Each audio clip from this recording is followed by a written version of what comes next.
Hi guys, today we are going to read the last story in our Westward Expansion reading unit. And to start today's story, I'm going to show you this picture. So what kind of animal do you see in this picture? Hopefully you are thinking to yourself, Miss Claber, that is a buffalo. And if you were thinking that, you are correct. Another name for a buffalo is a bison. And I want to tell you a little bit about these animals. So the buffalo or bison is the largest mammal in North America that lives on land. This kind of animal is an herbivore. What does it mean if an animal is an herbivore? So if you're thinking it means it's an animal that only eats plants, you're right again. An herbivore is an animal that eats plants. And the buffalo or bison lives on the prairie and feeds on prairie grasses. And this animal is about 2,000 pounds. Another way to say that is to say this animal weighs 1 ton. That is a pretty heavy animal. If I were standing beside it, I think I would look pretty small. So it lived in places in the United States that are now states like South Dakota, Wyoming, Montana. And this animal in the days when the Native Americans lived in those places, they were a very important animal to the people surviving. They used every part of the buffalo. So if a buffalo was killed, they would eat the meat from it. They would use the bones to make tools. They would use the skin, which would be leather, to make clothing, to make the walls of their teepees, and they wouldn't waste any part of the animal because it was, they really appreciated what the animal had to give them, and they didn't want to waste any of it. So at a time, like when the settlers were starting to move west, this animal, the buffalo, there used to be tens of thousands that roamed the prairies, but before long, they were in danger of dying out completely or becoming extinct because of the way that they were treated, and people felt they were a big danger and would just kill them. So that hurt the animal population as well as the Native American population. So one of the tribes that this animal is really important to was called the Lakota Sioux.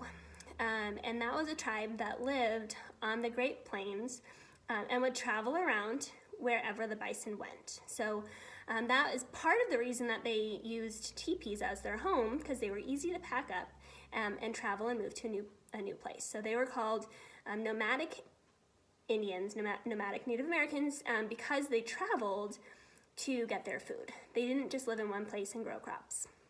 So today's story is called The Buffalo Hunters, and so you're going to hear a little bit more about the people who lived on the prairie and hunted the buffalo and why that animal was so important to those people.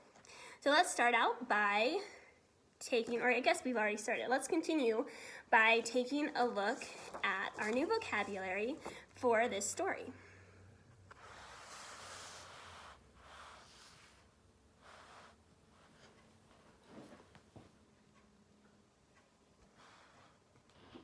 So our first word is a word that we've already talked about. It is the word bison. Bison is a large, shaggy mammal, also known as buffalo. I wonder who's seen a bison in real life before. You'll have to let me know. The next word is skilled. Trained or experienced in something that requires a certain ability.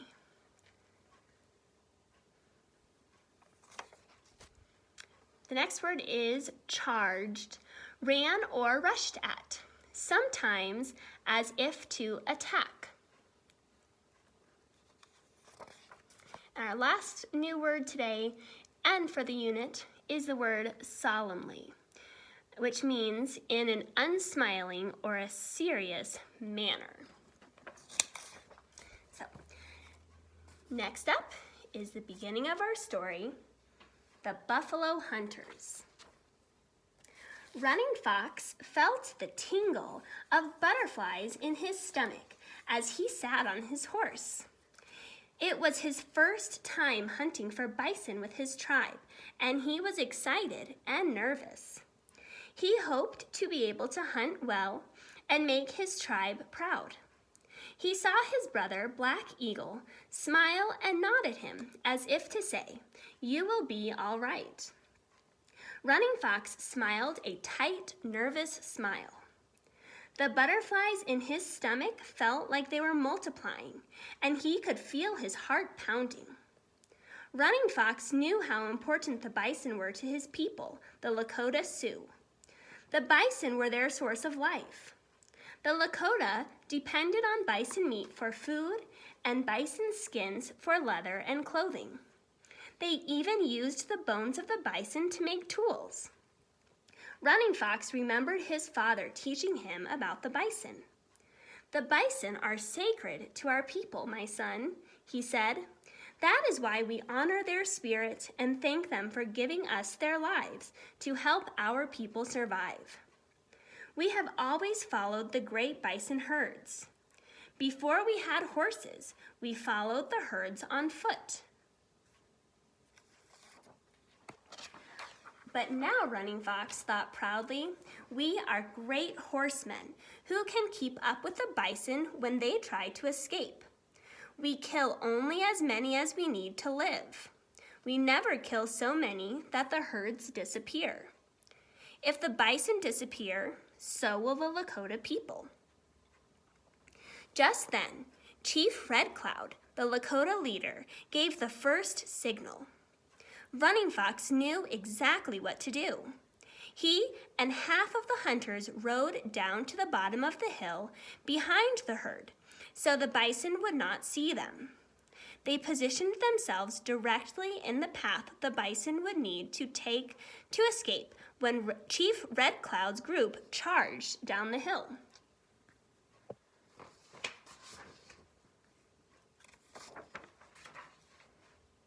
After giving Running Fox's group time to get into position, Chief Red Cloud, still atop the hill, whistled sharply.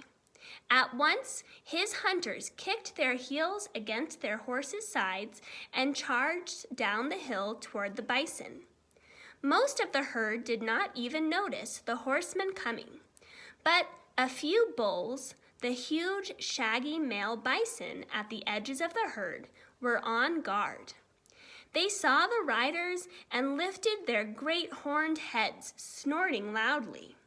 Then they turned and galloped away from the approaching hunters. In a matter of moments, the entire herd was moving, picking up speed as the bulls sensed danger.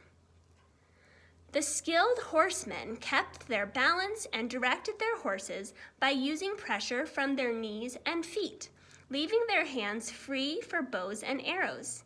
"Aye, aye!" the Lakota shouted, and the frightened bison ran away from the hunters, even faster, right along the pathway the hunters had predicted.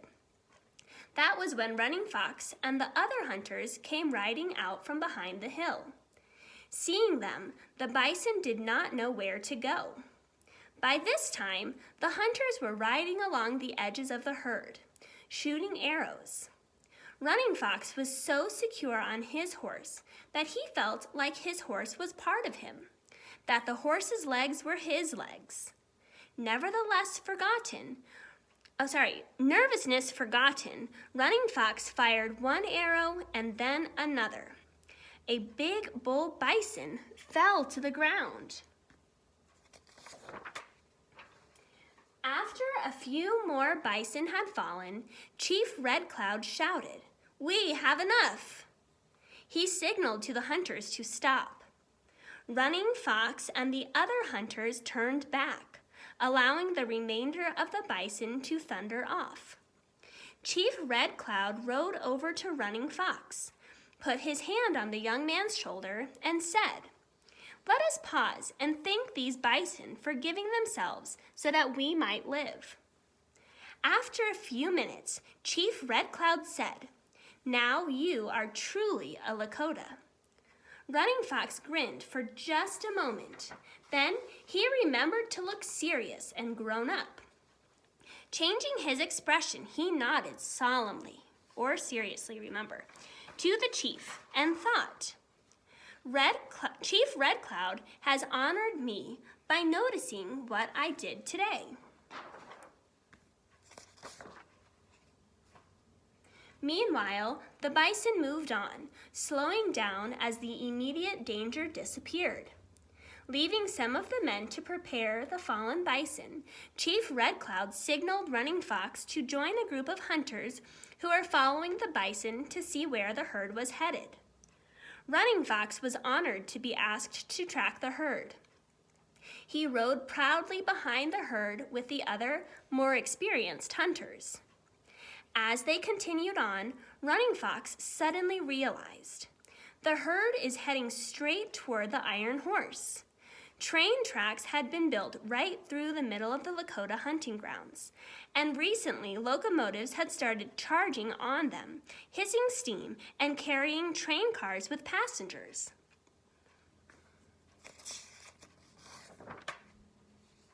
Later, just as the train tracks came into view, the riders came to a sight so shocking that they all stopped riding and stared.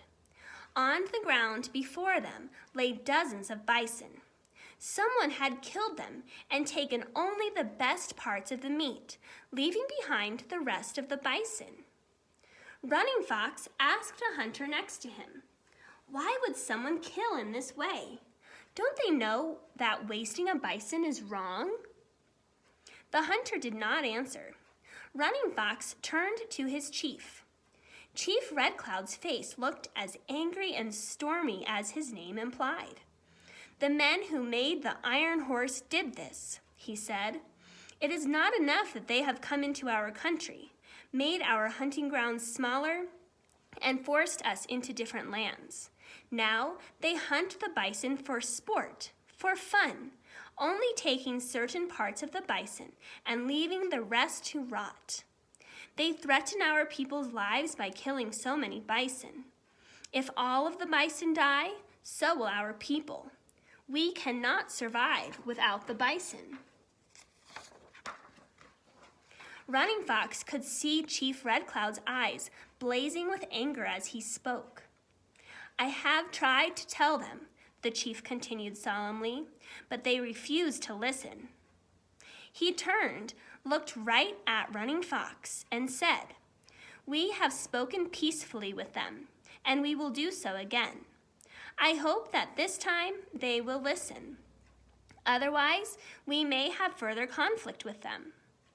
Chief Red Cloud turned and led his men back the way they had come.